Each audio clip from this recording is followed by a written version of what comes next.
Nasubukan na natin magluto noon sa loob ng buho o bamboo. Pero ngayon, ile-level up pa natin.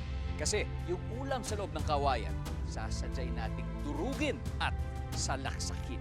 Alamin natin kung gaano kagaling magsinalaksak ang diva with a million voices na si Jenny Gabriel.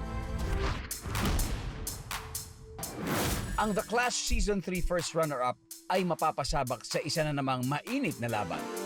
Ang kanyang challenge, magluto sa buho. Cookie challenge!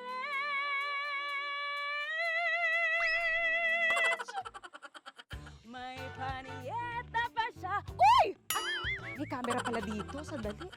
Hello mga ka-amazing! Himbes na biritan, lutuan ng drama natin ngayon. Kaya naman magpapaturo ako sa taga rito ng specialty nila. Heto si Dindo Cañeda, isang dumagat remontado. Hi Dindo! Hi Jenny, nakatingin ka na ba ng sinalaksak? Silaksak! Silaksak agad! Grabe ka naman! Sinalaksak, yun yung pagkain ng dumagat remontado.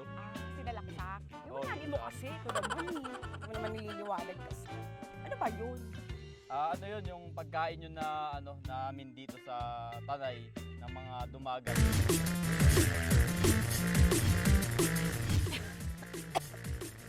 So paano na kuya?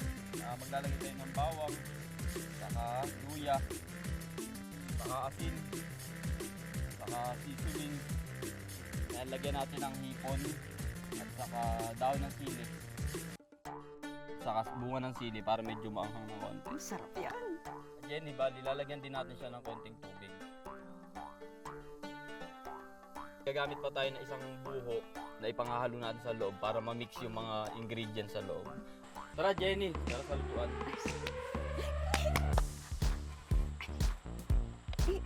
Ano tong isang kawayan na to? Bali ano yan, buho. Yan din yung pinaglulutuan ng bigas. Sira yung diet ko nito kuya. Ano na yan? Okay lang yan ma'am, sobrang sarap talaga niyan. Sinalaksak at saka may kasamang kanin.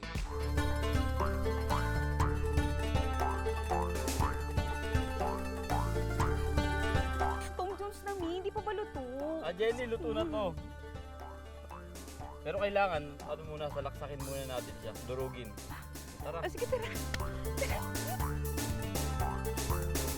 Yan. Kaya siya tinawag na sinalaksak dahil dito. Ito yung sa process ng pagluluto. Yan. Nasalaksak siya. Dinudurog yung mga lahat. Pataray nga. Pwede ba? Medyo mainit. Sinaksak ng sinaksak.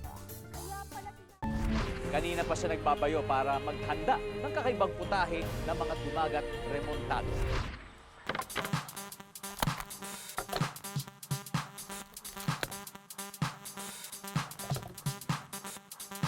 mga ready na yan ha. Tara, kain na na. Masarap ah.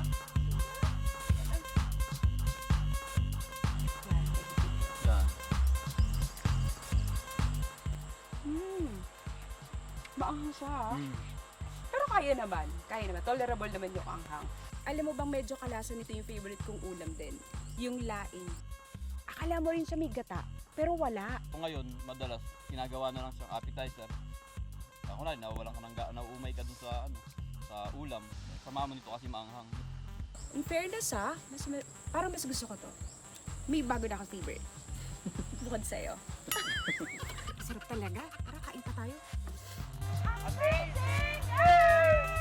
Dahil sa pagkain, nagkaroon ng masaya at amazing na bonding ang tour guide na dumagat remontado at ang diva na talentado.